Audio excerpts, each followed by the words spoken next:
Hi friends, ಯಾರೆಲ್ಲ ನನ್ನ channel ಅನ್ನು ನೋಡುತ್ತಿದ್ದೀರಾ, ಪ್ಲೀಸ್ ಸಪೋರ್ಟ್ ಮಾಡಿ.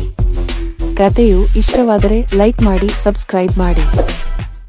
ಕರ್ನಾಟಕದ ಸುಪ್ರಸಿದ್ಧ ಜ್ಯೋತಿಷ್ಯರು ಕೇರಳದ ಪಂಡಿತ್ ಶ್ರೀ ರುದ್ರೇಶ್ವರ ಭಟ್. ನಿಮ್ಮ ಆರೋಗ್ಯದಲ್ಲಿನ ಸಮಸ್ಯೆ, ಹಣಕಾಸಿನ ಸಮಸ್ಯೆ, ದಾಂಪತ್ಯದಲ್ಲಿನ ವಿರಸ, ಹೊಂದಾಣಿಕೆಯ ಸಮಸ್ಯೆ, ಸ್ತ್ರೀ ಪುರುಷ ಪ್ರೇಮ ವಿಚಾರ, ಮಾಟ ಮಂತ್ರ ನಿವಾರಣೆ, ಶತ್ರುಗಳಿಂದ ಕಿರಿಕಿರಿ, ಇಷ್ಟಪಟ್ಟವರು ದೂರವಾಗಿದ್ದರೆ, ಮದುವೆಯಲ್ಲಿ ವಿಳಂಬ, ಯಾವುದೇ ಸಮಸ್ಯೆಗಳಿದ್ದರೂ ಅತಿ ಶೀಘ್ರವಾಗಿ ಶಾಸ್ತ್ರೋಕ್ತವಾಗಿ ಹಾಗೂ ಶಾಶ್ವತವಾಗಿ ಪರಿಹಾರ ಮಾಡಿಕೊಡುತ್ತಾರೆ. ನಿಮ್ಮ ಎಲ್ಲಾ ಸಮಸ್ಯೆಗಳ ಪರಿಹಾರಕ್ಕಾಗಿ ಈಗಲೇ ಸಂಪರ್ಕಿಸಿ 7666112560 7676112560. ಅಸಾಧ್ಯವಾದದ್ದು ಇಲ್ಲಿ ಸಾಧ್ಯ. ನಂಬಿದರೆ ಇದು ಸತ್ಯ. ನನ್ನ ಹೆಸರು ಪರಮೇಶ್. ನಾನು ಬೆಂಗಳೂರಿನಲ್ಲಿ ಕೆಲಸ ಮಾಡುತ್ತೇನೆ. ಕಾಲೇಜು ಮುಗಿದ ಮೇಲೆ ಬಿಲ್ಡರ್ ಒಬ್ಬರ ಅಡಿಯಲ್ಲಿ ಕೆಲಸಕ್ಕೆ ಸೇರಿಕೊಂಡೆ. ಆ ನಂತರ ಬಿಲ್ಡಿಂಗ್ ಒಂದು ಕಕ್ಷನ್ ಕೆಲಸ ನಡೆಯುತ್ತಿದ್ದರಿಂದ ನನ್ನನ್ನು ತುಮಕೂರಿಗೆ ಕಳುಹಿಸಿದರು. ಬಿಲ್ಡಿಂಗ್ ಕಟ್ಟಡ ಕೆಲಸ ನಡೆಯುತ್ತಿರುವ ಎದುರುಗಡೆ ಮನೆಯಲ್ಲಿ ಒಬ್ಬರು ಆಂಟಿ ಇದ್ದರು. ಅವರು ನೋಡೋಕೆ ತುಂಬಾ ಚೆನ್ನಾಗಿದ್ದರು. ಅವರನ್ನು ನೋಡಿದ ಮೊದಲನೆಯ ದಿನವೇ ನನ್ನ ಮನಸ್ಸು ಅವರ ಕಡೆ ಸಾಗಿತ್ತು. ತೆಳ್ಳಗಾಗಿ ಎತ್ತರವಾಗಿ ನೈಟಿಯನ್ನು ಧರಿಸಿಕೊಂಡು ಇರೋದನ್ನು ನೋಡಿದೆ. ಪ್ರತಿದಿನ ಅವರನ್ನು ನೋಡುವಾಗ ಯಾಕೋ ನನ್ನ ಮನಸ್ಸಿಗೆ ಸಂತೋಷವಾಗುತ್ತಿತ್ತು. ಪ್ರತಿದಿನ ನಾನು ಅಲ್ಲಿದ್ದುಕೊಂಡು ಕೆಲಸ ಮಾಡುವಾಗ ಆ ಆಂಟಿಗೆ ಲೈನ್ ಹೊಡೆಯುತ್ತಾ ಇದ್ದೆ. ಅವರಿಗೆ ಸುಮಾರು 30 ವರ್ಷ ಇರಬಹುದು. ಅವರು ಮನೆಯಿಂದ ಹೊರಗಡೆ ಬಂದು ಬಾಲ್ಕನಿಯಲ್ಲಿ ನಿಂತಿರುವಾಗ ಪ್ರತಿ ಸಲವೂ ನಾನು ಹೊರಗಡೆ ಬಂದು ಅವರನ್ನು ತಿನ್ನುವ ಹಾಗೆ ನೋಡುತ್ತಿದ್ದೆ. ಅವರು ಕೂಡ ಆಗಾಗ ನನ್ನನ್ನು ನೋಡುತ್ತಿದ್ದರು. ಒಂದು ದಿನ ನಾನು ನನ್ನ ಕೆಲಸ ಮುಗಿಸಿ ಹೊರಗಡೆ ಬಂದು ಕುಳಿತಿದ್ದೆ. ಆ ಸಮಯದಲ್ಲಿ ಆಂಟಿ ನೈಟಿ ಧರಿಸಿಕೊಂಡು ತರಕಾರಿ ಕೊಳ್ಳಲು ಹೊರಗಡೆ ಬಂದರು. ಅವರು ಧರಿಸಿಕೊಂಡ ನೈಟಿಯಲ್ಲಿ ಅವರ ಅಂದ ಅಲ್ಪ ಸ್ವಲ್ಪ ಕಾಣಿಸುತ್ತಿತ್ತು. ಅವರ ತೆಳ್ಳಗಿನ ಅದು ಬಳುಕುವ ನಡೆ ಎಲ್ಲವೂ ನನ್ನನ್ನು ಆಕರ್ಷಿಸಿದವು.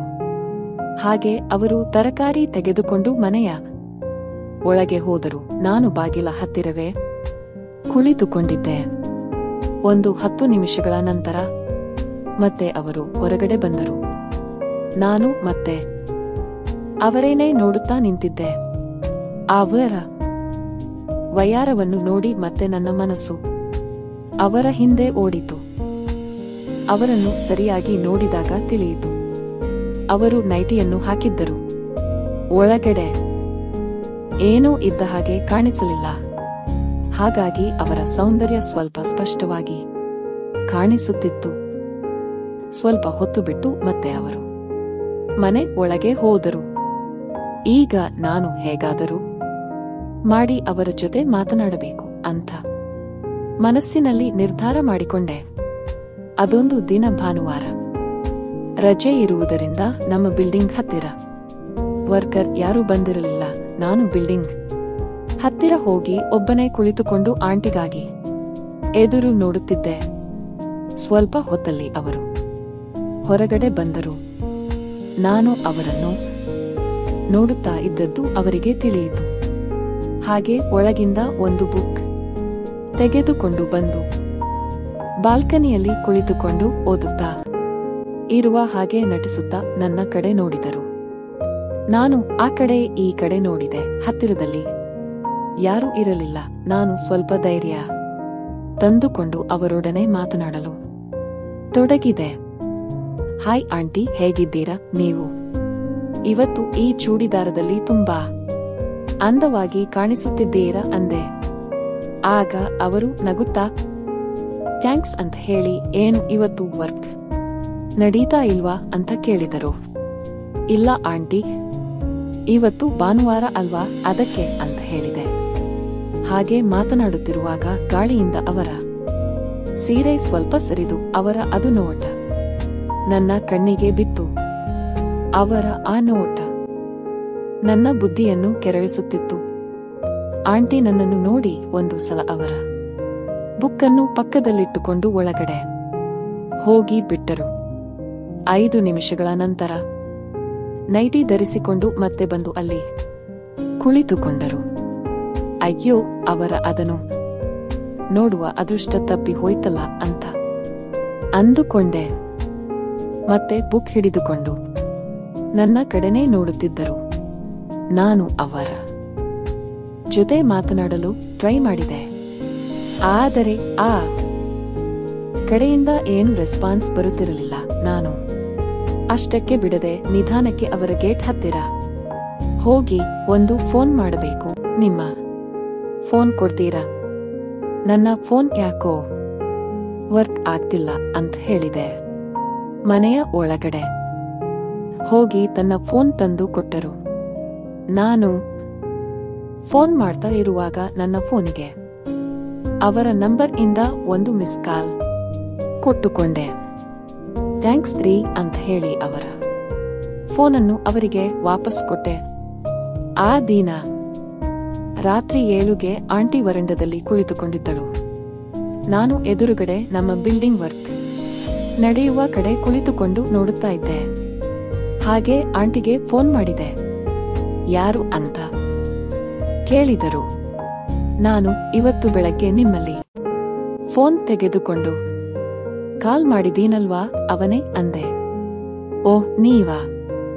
ಹೇಳಿ ಅಂತ ಹೇಳಿದರು. ಏನ್ ಮಾಡ್ತಾ ಇದ್ದೀರಾ ಅಂತ ಕೇಳಿದೆ. ಏನಿಲ್ಲ, ಸುಮ್ಮನೆ ಹೊರಗಡೆ ಕುಳಿತಿದ್ದೆ ಅಂದರು. ಯಾಕೆ, ಮನೆಯಲ್ಲಿ ಯಾರೂ ಇಲ್ವಾ ಅಂತ ಕೇಳಿದೆ. ಯಾರೂ ಇಲ್ಲ ಅಂದರು. ಮತ್ತೆ ಲೈಟ್ ತೆಗೆದು ಕತ್ತಲೆಯಲ್ಲಿ ಯಾಕೆ ಕುಳಿತಿದ್ದೀರಿ ಅಂತ ಕೇಳಿದೆ. ನನಗೆ ಹೀಗೆ ಇದ್ದರೆ ಇಷ್ಟ ಅಂತ ಹೇಳಿದರು. ಹಾಗೆ ನಾನು ಮಾತನಾಡುತ್ತಾ ನಿಮಗೆ ಬೋರ್ ಆಗ್ತಿದೆಯಾ ಅಂತ ಕೇಳಿದೆ. ಹಾಗೇನೂ ಇಲ್ಲ, ಸ್ವಲ್ಪ ಫ್ರೀ ಆಗಿದ್ದೇನೆ, ಮಾತನಾಡಬಹುದು ಅಂದರು.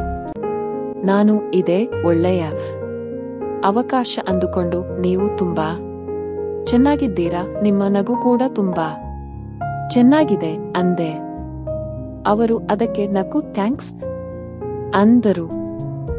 ಇನ್ನು ನೀವು ಅಂತ ಏನೋ ಕೇಳೋಕೆ ಹೋಗಿ ಹಾಗೆ ಸುಮ್ಮನಾದೆ. ಏನು ಕೇಳಬೇಕು ಕೇಳಿ ನೀವು ಅಂತ ಸುಮ್ಮನಾದಿರಲ್ಲ.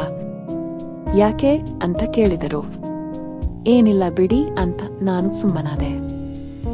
ಪರವಾಗಿಲ್ಲ ಹೇಳಿ, ಏನೋ ಹೇಳಬೇಕು ಅಂತ ಅಂದುಕೊಂಡಿದ್ದೀರಲ್ವಾ ಅಂತ ಕೇಳಿದರು.